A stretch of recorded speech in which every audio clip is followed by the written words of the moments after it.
Sinan Aral, the David Austin Professor of Management at MIT, a founding partner at Manifest Capital, and author of the upcoming book, The Hype Machine, joins us now. And there's so much to get to with social media. One of the issues we heard from Sheryl Sandberg just yesterday about responsibility. Let me play that soundbite and then get your reaction, Sinan.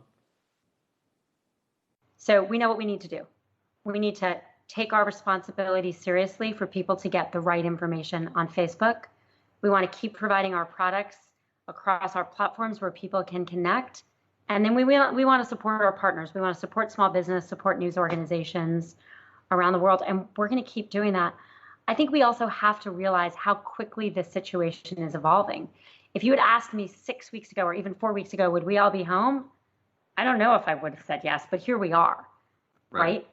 I don't know when I would have said yes, but we don't know what will happen next. And that means we need to be really nimble.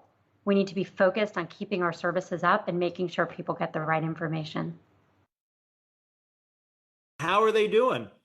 Well, you know what? She's putting her money where her mouth is. They are actually being much more nimble and cutting through the red tape. When COVID hit, I redirected my whole 30-person lab to think about how we could contribute to data analytics and other types of projects that would help prevent coronavirus spread and also analyze, for instance, whether social distancing measures were working. Facebook has gone out of their way to make data available to researchers and to governments in order to analyze and get a handle on what's going on in those areas. So, for example, they are providing disease prevention maps in 30 countries that are looking, for instance, at aggregated mobile app user data, location density, movement, network connectivity.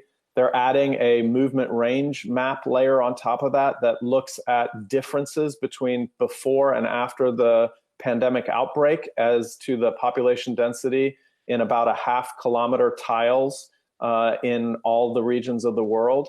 These types of data can help us understand whether or not social distancing is actually getting people to socially distance, where it's working, where it's not working. That can inform government officials, that can inform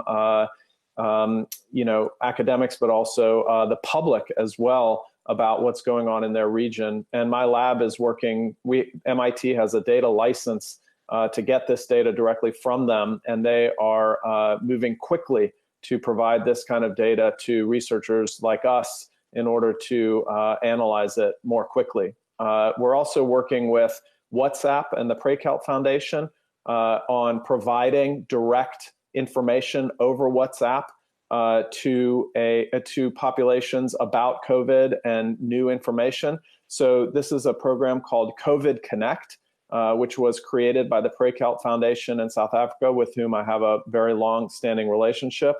There are currently 15 million users of COVID Connect in 2 weeks, 15 million new signups. They are the official partner for the World Health Organization Global, South Africa, New Zealand, Australia. They're launching in 10 more countries in Africa and Southeast Asia this week. These are all examples of efforts to provide information. We're working directly with them, for example, to root out misinformation on WhatsApp, which is incredibly difficult because it's encrypted. So it's not something public that you can see. So we need proactive measures for providing information that is true from organizations like the World Health Organization and public health departments, national public health departments of these countries. It's crucial.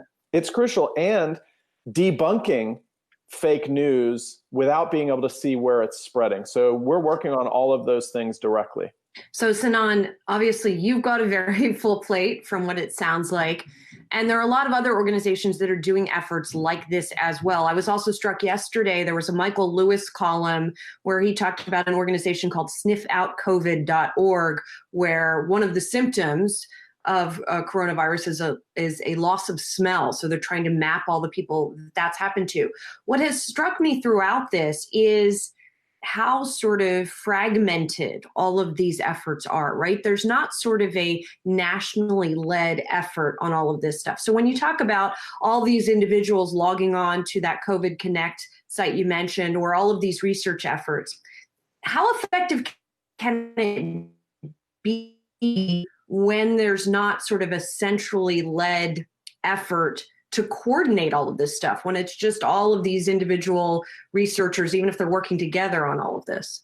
Well, I mean, I think that some national public health organizations, as well as some international organizations, some country leadership, are out in front of this. So, for instance, if you look at Singapore, other countries in Southeast Asia, if you look at South Korea, if you look at some of the countries I mentioned that are working with COVID Connect, these are national governments that are working directly with the appropriate digital providers to provide timely information, to root out misinformation. Unfortunately, there's no such effort happening in this country. There is zero sort of national WhatsApp automated information line for the United States. There's zero connection between the CDC and COVID Connect or any other partner that is rooting out misinformation on WhatsApp and or providing timely information to citizens in an organized way.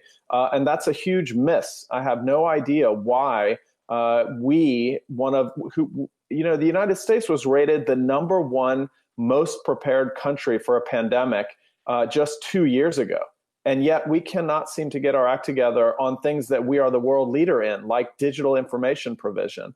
It is really shocking, and it's just another example of how far behind we really are currently. Sinan, as we wrap up, the book is coming out soon, The Hype Machine. Are you going to maybe add a chapter based on what you're now learning through this crisis? Yeah, thank you, Adam. The entire forward is dedicated to the fact that, overnight, the entire planet scurried off the streets into their homes, onto their laptops, and went online.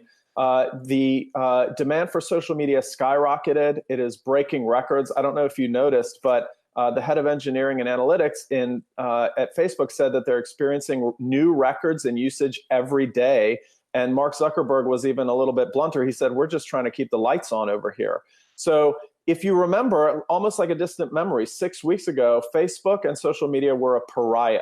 It was the sort of, the worst possible thing that exists. And now it is our salvation for mental sanity, for connecting with our loved ones, for getting information, for having an idea of what's going on in our neighborhoods. And now we realize how reliant we are on it. So yes, the forward to the book opens with what this pandemic means for social media and its place in our world.